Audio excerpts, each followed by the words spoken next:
progressed over the years, but I still resent having to get up in the morning early and get going.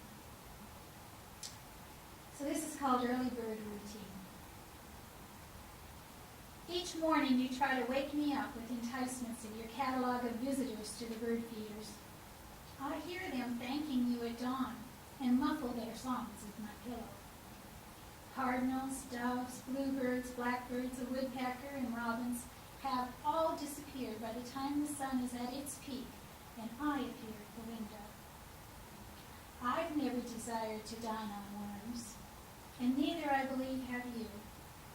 Although I don't watch you consume your birdwatcher's breakfast. Maybe you do enjoy worm mush stirred into your